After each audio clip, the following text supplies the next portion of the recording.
നമ്മൾ ചിലർക്കൊക്കെ ഒരു പർട്ടിക്കുലർ സാഹചര്യത്തിലേക്ക് പോകുന്ന സമയത്ത് അല്ലെങ്കിൽ ആ സാഹചര്യത്തിലേക്ക് പോകുന്നതിനെ പറ്റി ചിന്തിക്കുന്ന സമയത്ത് വരെ ഒരു പേടിയും ടെൻഷനൊക്കെ തോന്നാറുണ്ട്. ഈ ഒരു കാര്യത്തിൽ അഗാരോഫോബിയ ഉള്ള വ്യക്തികളിൽ പാനിക് അറ്റാക്ക് ഉണ്ടാകാനുള്ള ചാൻസ് വളരെ കൂടുതലാണ്.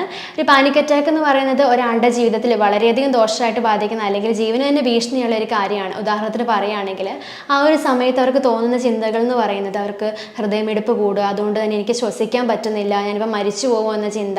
തീർച്ചയായിട്ടും നിങ്ങളിൽ ഇങ്ങനത്തെ ഒരു പ്രശ്നം കണ്ടുവരുന്നുണ്ടെങ്കിൽ നല്ലൊരു മെൻ്റൽ ഹെൽത്ത് പ്രൊഫഷണലിനെ കണ്ട് അവരുടെ ഹെൽപ്പ് ചോദിക്കുക തന്നെയാണ് വേണ്ടത്.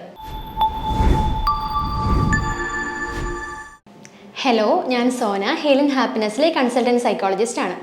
നമ്മൾ ചിലർക്കൊക്കെ ഒരു പർട്ടിക്കുലർ സാഹചര്യത്തിലേക്ക് പോകുന്ന സമയത്ത് അല്ലെങ്കിൽ ആ സാഹചര്യത്തിലേക്ക് പോകുന്നതിനെ പറ്റി ചിന്തിക്കുന്ന സമയത്ത് വരെ ഒരു പേടിയും ടെൻഷനൊക്കെ തോന്നാറുണ്ട്. കൂടുതലായിട്ട് മറ്റുള്ള ആളുകളോട് സംസാരിക്കുമ്പോൾ അല്ലെങ്കിൽ ആളുകൾ കൂടി നിൽക്കുന്ന ഒരു സാഹചര്യത്തിൽ നമ്മൾ നിൽക്കേണ്ടി വരുമ്പോഴൊക്കെയാണ് ഈ ഒരു പേടി കൂടുതലായിട്ട് നമ്മളിൽ കണ്ടുവരാറുള്ളത്. ഈ ഒരു പ്രശ്നത്തെയാണ് അഗാരോഫോബിയ എന്ന് പറയുന്നത്. ഇതൊരു ഇറാഷണൽ ഫിയർ ആണ്, അതായത് ഒരു അടിസ്ഥാനം ഇല്ലാത്ത ഒരു പേടിയാണ് ഈ ഒരു അഗാരോഫോബിയ എന്ന് പറയുന്നത്. ഈ ഒരു പ്രശ്നം കൊണ്ട് ബുദ്ധിമുട്ടുന്ന ഒരുപാട് പേരുണ്ട്. ഇത്തരം വ്യക്തികളിൽ അത് രൂക്ഷമായിട്ട് തന്നെയാണ് അവരിൽ ബാധിക്കാറുള്ളത്. ഈ ഒരു സമയത്ത് അവരിൽ മെയിനായിട്ട് ഉണ്ടാകുന്ന ഒരു സിംറ്റംസ് എന്ന് പറയുന്നത് വിയർക്കുക, അതുപോലെ തന്നെ വിറയ്ക്കുക, അതുപോലെ തന്നെ നെഞ്ചിടിപ്പ് കൂടുക, തല കറങ്ങുക, ഭയങ്കരമായിട്ട് തളർച്ച തോന്നുക, ഇങ്ങനെയുള്ള സിംറ്റംസാണ് മെയിനായിട്ട് ഇവരിൽ കണ്ടുവരാറുള്ളത്. ഇപ്പോൾ ഒരു ഉദാഹരണത്തിന് പറയുകയാണെങ്കിൽ നമ്മളൊരു ഫംഗ്ഷന് പോകുന്ന സമയത്ത് അല്ലെങ്കിൽ ഒരു തിയേറ്ററിൽ പോകുന്ന സമയത്ത് ഒരു ക്യൂ നിൽക്കുന്ന സമയത്തൊക്കെ നമുക്ക് ഒരുപാട് ആളുകളെ കാണുമ്പം ഒരു പേടി തോന്നും നമുക്ക് അങ്ങോട്ട് ചെല്ലാൻ വേണ്ടിയിട്ട്.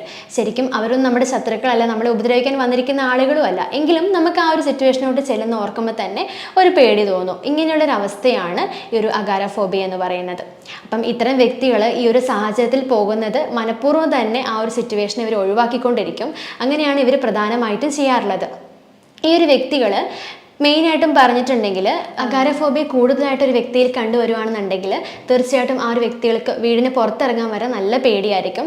ഇനി ചെറിയ തോതിൽ അവർക്ക് അഗാരോഫോബിയ ഉള്ളതെന്നുണ്ടെങ്കിൽ തീർച്ചയായിട്ടും അവർക്ക് മാനേജ് ചെയ്യാൻ പറ്റും, എങ്കിലും അവർക്കതൊരു ബുദ്ധിമുട്ട് തന്നെയായിരിക്കും. പ്രധാനമായിട്ടും ഈ ഒരു അഗാരോഫോബിയനെ മൂന്നായിട്ട് തിരിച്ചിട്ടുണ്ട്. ഒന്നാമത്തേത് ഫിസിക്കലായിട്ട്, രണ്ടാമത്തേത് കോഗ്നിറ്റീവായിട്ട്, മൂന്നാമത്തേത് ബിഹേവിയറലായിട്ട്. ഓക്കെ, ഫസ്റ്റ് വൺ എന്ന് പറയുന്നത് ഫിസിക്കലായിട്ടുള്ള സിംറ്റംസ് ആണ്.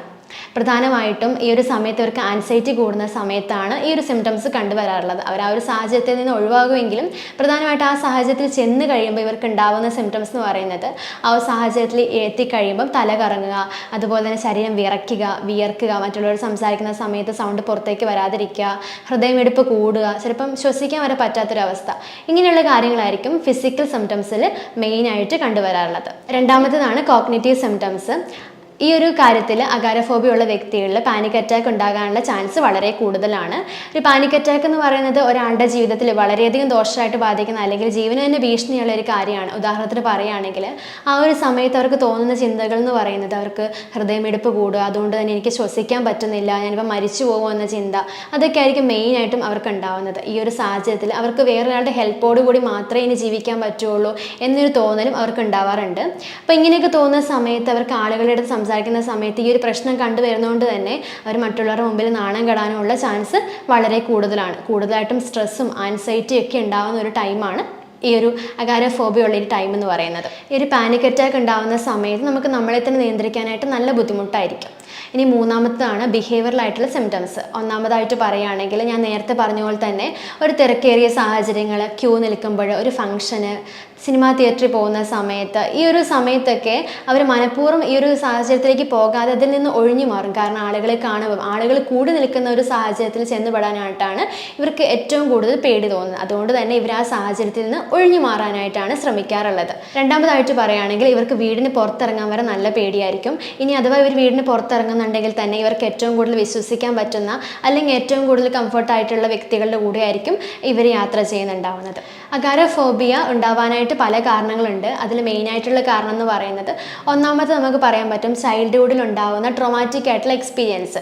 ഇപ്പോൾ ഒരു ആക്സിഡൻറ്റ് കണ്ടെന്നുള്ള കുട്ടികളാണെങ്കിൽ അല്ലെങ്കിൽ മാതാപിതാക്കളുടെ മരണങ്ങൾ ഇങ്ങനെയൊക്കെ സംഭവിച്ചിട്ടുണ്ടെങ്കിൽ തീർച്ചയായിട്ടും ഒരു കുട്ടികളിൽ ഇങ്ങനെയുള്ള പ്രശ്നങ്ങൾ കണ്ടുവരാനുള്ള ചാൻസ് കൂടുതലാണ്.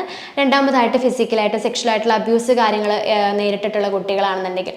മൂന്നാമതായിട്ട് പറയുകയാണെങ്കിൽ മെൻ്റൽ ഹെൽത്തുമായിട്ട് റിലേറ്റഡ് ആയിട്ടുള്ള പ്രോബ്ലംസ് നേരത്തെ തന്നെ ഉള്ള ഒരാളുകളാണെന്നുണ്ടെങ്കിലും ഇവർക്ക് ഇങ്ങനെയുള്ള പ്രശ്നങ്ങൾ കണ്ടുവരാനുള്ള ചാൻസ് വളരെ കൂടുതലാണ്. അഗാരോഫോബിയ എന്ന് പറയുന്നത് നമുക്കൊരു പരിധി വരെ ഇത് മാറ്റിയെടുക്കാൻ പറ്റാവുന്ന ഒന്ന് തന്നെയാണ്. മരുന്നിൻ്റെ സഹായം ഇല്ലാതെ തന്നെ നമുക്കിത് ഒരു പരിധി വരെ ഓക്കെ ആക്കി എടുക്കാൻ വേണ്ടി പറ്റും. അപ്പോൾ മെയിനായിട്ട് നമ്മൾ ചെയ്യാറെന്ന് വെച്ചാൽ കോഗ്നിറ്റീവ് ബിഹേവിയർ തെറാപ്പി തന്നെയാണ്. ഇതിൻ്റെ കൂടെ തന്നെ റിലാക്സേഷൻ ടെക്നിക്കും അതുപോലെ തന്നെ എക്സർസൈസും കാര്യങ്ങളും മുന്നോട്ട് കൊണ്ടുപോവുക. അതുപോലെ തന്നെ സൈക്കോ എഡ്യൂക്കേഷനും നല്ലൊരു മെത്തേഡ് തന്നെയാണ്. തീർച്ചയായിട്ടും നിങ്ങളിൽ ഇങ്ങനത്തെ ഒരു പ്രശ്നം കണ്ടുവരുന്നെന്നുണ്ടെങ്കിൽ നല്ലൊരു മെൻ്റൽ ഹെൽത്ത് പ്രൊഫഷണലിനെ കണ്ട് അവരുടെ ഹെൽപ്പ് ചോദിക്കുക തന്നെയാണ് വേണ്ടത്. വീണ്ടും അടുത്തൊരു വീഡിയോയുമായിട്ട് കാണാം. Thank you.